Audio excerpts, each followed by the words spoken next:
তালের পোড়া পিঠা বানানোর জন্য আমাদের ঘরে যে চাষের চাল, সেই চাল নিয়েছি। দেখো কত সুন্দর চালগুলো, এগুলো ভাত রান্না করেও খাওয়ায়, বড় বড় এবং সাদা। দেখো কাছ থেকে তোমাদের দেখাচ্ছি, এগুলো আমাদের মাঠে চাষ করে সেই চাল। আর এগুলো দিয়ে আজকে পিঠে বানাবো। আর এই চাল দিয়ে পিঠে বানালে খেতে খুব দুর্দান্ত স্বাদে হয়। দেখো প্রথমে এই চালটা আমি ভিজিয়ে রাখবো, তারপরে গুঁড়ো করে নেব। ভিজিয়ে জল ঝারিয়ে নিয়ে তারপরে গুঁড়ো করে নেব। দেখো প্রথমে ধুয়ে নিয়ে ভিজিয়ে নেব। নমস্কার বন্ধুরা, সকলে আশা করি খুব ভালো আছে। দেখো আমার একটা নতুন রেসিপি নিয়ে চলে এসেছি। আজকের বানাবো তালের রেসিপি, তালের পোড়া পিঠা বানাবো। তোমাদের পুরো ভিডিওটা দেখার অনুরোধ থাকলো। এখন তো ভাদ্র মাস শেষ হতে গেল, আর এই লাস্ট সিজনে আমি তালটা নিয়ে এসেছি। দেখো কত বড় এই তালটি, এই তালটা দিয়ে আমি তোমাদের পোড়া পিঠা বানিয়ে দেখাবো। পুরো ভিডিওটা তাহলে দেখতে থাকবো, চলো। দেখো তালের পোড়া পিঠার জন্য তো চাল ভিজিয়ে রেখেছিলাম, তোমাদের দেখিয়েছি। চালটা দেখো কত সুন্দরভাবে ঝুরঝুরে হয়ে গেছে, গামছার মধ্যে ছেঁকে নিয়েছিলাম। আধা ঘন্টার মতো চালটা ভিজিয়ে রেখেছিলাম। দেখো ফুলে কত সুন্দর হয়ে গেছে। এরপরে আমি সিল তো পরিষ্কার করে নিয়েছি, সিলের মধ্যে গুঁড়ো করবো। আমরা সবসময় পিঠে বানালে সিলের মধ্যে গুঁড়ো করে তারপরে পিঠে বানাই। মিক্সি তো নেই, তার জন্য আমাদের সিলে গুঁড়ো করতে হয়। অল্প অল্প করে নিয়ে এভাবে মিহি করে গুঁড়ো করে নেব। দেখো কত সুন্দরভাবে গুঁড়ো হয়ে যাচ্ছে।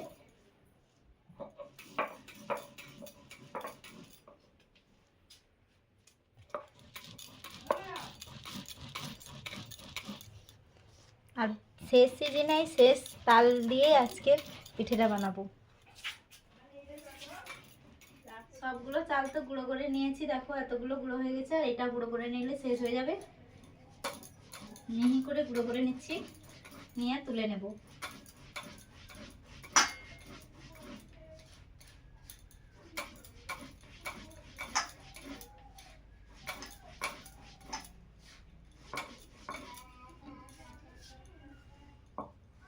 চাল তো গুঁড়ো করে নিয়েছি দেখো এখানে। আর পিঠে বানানোর জন্য কি লাগছে তোমাদের দেখাচ্ছি। এখানে নিয়েছি চালের গুঁড়ো, পাকা তাল নিয়েছি, নারকেল ভেঙে নিয়েছি, চিনি নিয়েছি, এদিকে নিয়েছি লবণ, ভাজা বাদাম নিয়েছি দেখো, আর এদিকে নিয়েছি কয়েকটা এলাচ। এইগুলো দিয়ে আজকে পিঠে বানাবো। প্রথমে নারকেলটা আমি কুড়ে নেবো। আর এগুলো হচ্ছে দেখো আমাদের গাছেরই নারকেল। দেখো কত সুন্দর নারকেলগুলো। প্রথমটা নারকেলে কুড়ে নেবো।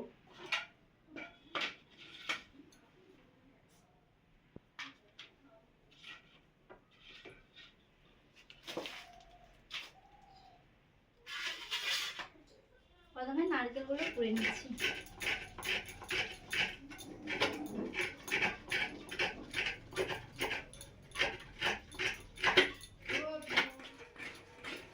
দেখো পুরো সবগুলো আমার নারকেল কোড়া হয়ে গেছে কত সুন্দরভাবে। দেখো কাছ থেকে তোমাদের দেখাচ্ছি কত সুন্দরভাবে কুড়ে নিয়েছি, ধুয়ে নিয়েছি। এবারে পরিষ্কার করে ছাড়াটা ছাড়িয়ে নেব। দেখো কত সুন্দর লাল টকটক করছে।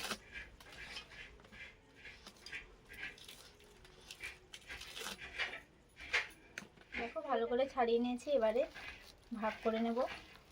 দেখো বীজগুলো দেখো কত বড় বড়। দেখো 3টে বীজ বেরিয়েছে। এই বেলাটার মধ্যে অল্প করে জল নিয়ে নেব। মাঠটা কিন্তু আমি শক্ত করে বের করব, তার জন্য দেখো এটাকে ভালো করে জলের মধ্যে এইভাবে চটকে নিতে হবে।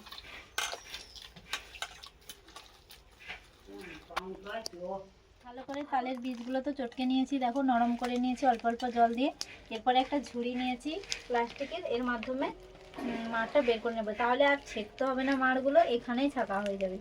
এভাবে দেখো নিয়ে ঘুরতে দিলে মাঠটা খুব ভালোভাবে বেরিয়ে যাবে। ওই যে চুলগুলো থাকে, এই যে এগুলো আর নিচে ভেতরে যাবে না, এর মধ্যে থেকে যাবে, আর মাঠটা খুব সুন্দরভাবে বেরিয়ে যাবে। ভালো করে ঘুরতে ঘুরতে বের করে নেবে।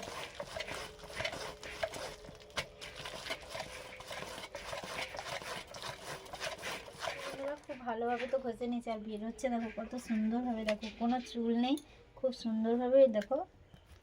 দেখো মাঠটা কালারটা কত সুন্দর। দেখো এইভাবে প্রত্যেকটা বের করে নেব বীজ থেকে মাড়গুলো। দেখো প্রত্যেকটা থেকে ভালোভাবে মাড় বের করে নিয়েছি, আর বের করব না, তাহলে তেতো লাগবে লাস্টের দিকে। এই জন্য খুব ভালোভাবে মাড় বেরিয়ে গেছে। দেখো কোনো চুল নেই, কত সুন্দরভাবে বেরিয়ে গেছে।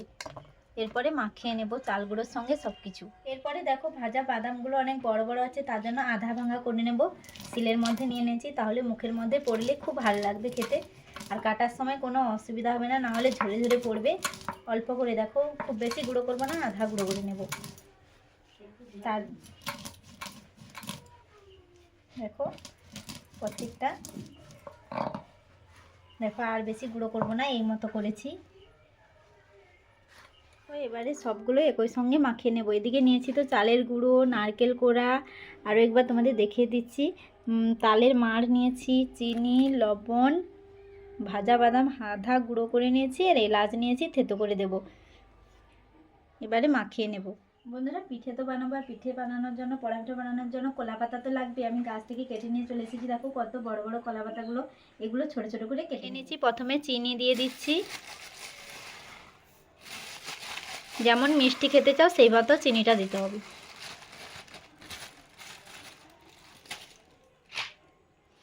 বাদাম গুঁড়ো দিয়ে দিচ্ছি, আধা ভাজিয়ে যে গুঁড়ো করে রেখেছিলাম।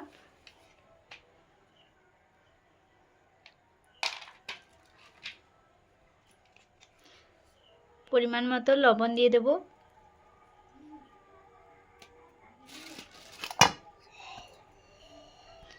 নারকেল কোড়া দিয়ে দিচ্ছি।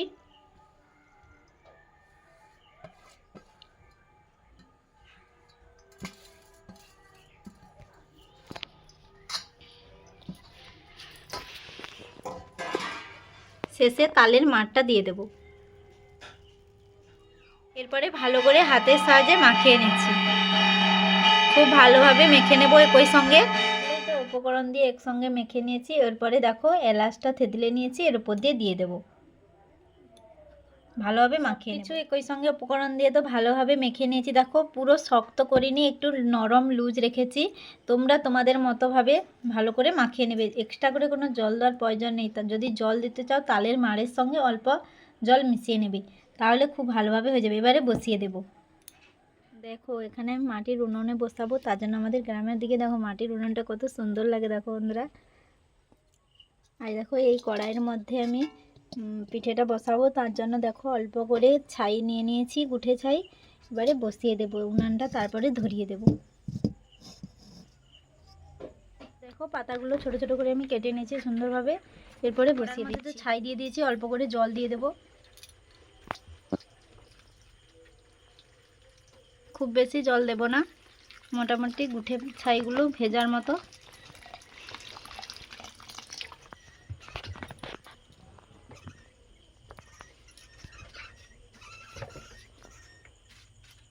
এরপরে কলা পাতাগুলো দিয়ে দেবো। কলা পাতা রেখেছি সেইগুলো প্রথমে দিয়ে দেবো।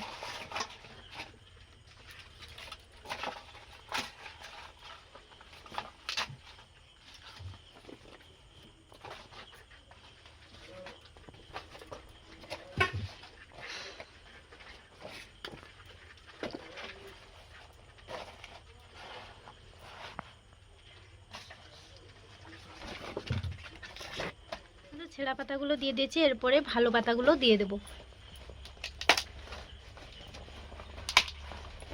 ভালো করে সাজ মতো বুঝকে নিতে হবে।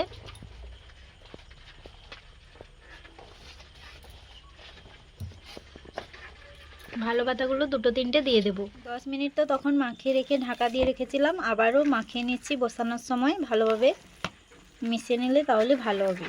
এই পাতার মধ্যে এবারে আমি দিয়ে দেব, ঢেলে দিচ্ছি।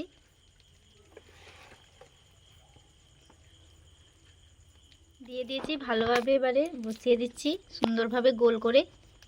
ওর উপরে আবার পাতা দিয়ে দেব। দেখো তোমাদের কাছ থেকে দেখাচ্ছি কত সুন্দরভাবে বসিয়ে দিয়ে। দেখো উনুনটা তো ধরিয়ে দিচ্ছি গুঠে আগুন দিয়ে, কিছু পাতা দিয়ে দিচ্ছি প্রথমে, তারপরে ধরিয়ে নিচ্ছি।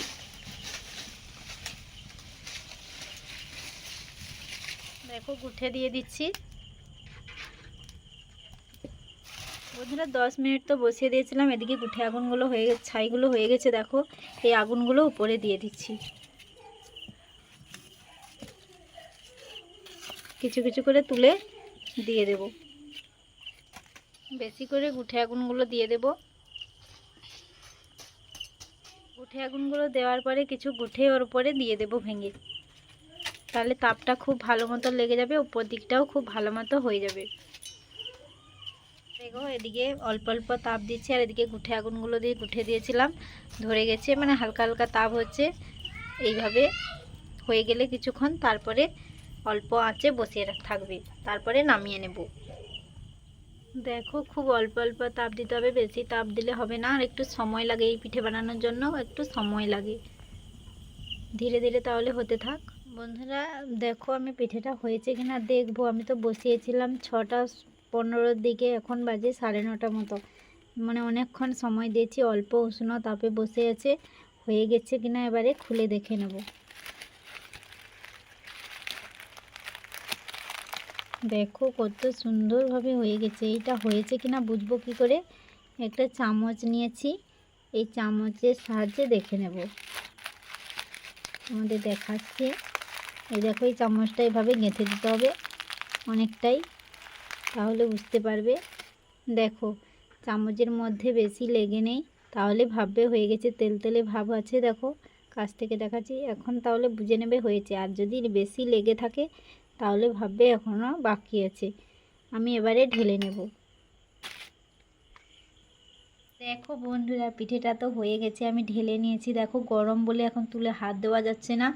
দেখো আর এই যে কলা পাতা দিয়েছিল, কলা পাতার একটা দাগ পড়ে গেছে, দেখো কত সুন্দরভাবে। আর কিছুটা কিছুটা লাল লালও হয়েছে, দেখো হাতেও জড়ছে না, কত সুন্দরভাবে হয়ে গেছে। তোমাদের কেটে দেখাবো কেমন হয়েছে। দেখো পুরো কেকের মতো হয়েছে, দেখো সফট হয়েছে, কত সুন্দরভাবে হয়েছে, সেদ্ধও খুব ভালোভাবে হয়ে গেছে। আর কালারটা দেখো বন্ধুরা, আপনাদের কাছ থেকে দেখাচ্ছি, কিন্তু এটা ঠান্ডা হয়ে গেলে কাটলে ভালো, না হলে এভাবে মসৃণ হবে না, মানে এবড়ো খেবড়ো হয়ে যাবে, কাটতে পারবে না সেরকম। দেখো পিঠে তো হয়ে গেছে, কত সুন্দর হয়েছে। দেখো তোমাদের কাছ থেকে দেখা যায়, এদিকটা মা এত আড়ি করছিল, তাই গরম গরম এদিকটা কেটে নিয়েছি কিছুটা। দেখো কত সুন্দর, এদিকটাও দেখো। এবারে আমি কেটে দেখাচ্ছি তোমাদের কেমন হয়েছে।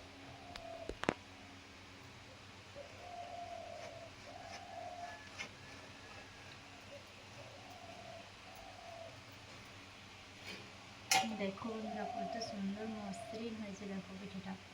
দেখো এবারে ছোটো ছোটো করে পিস করে নেব।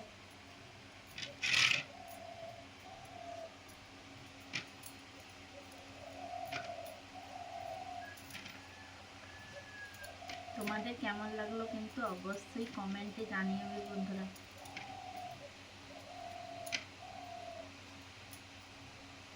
দেখো পুরো কেকেরই মতো হয়েছে, তোমাদের দেখাচ্ছি। দেখো কত সুন্দর হয়েছে, আর নারকেলগুলো আছে তার জন্য আরও ভালো লাগছে। দেখো বাদাম দিয়েছি।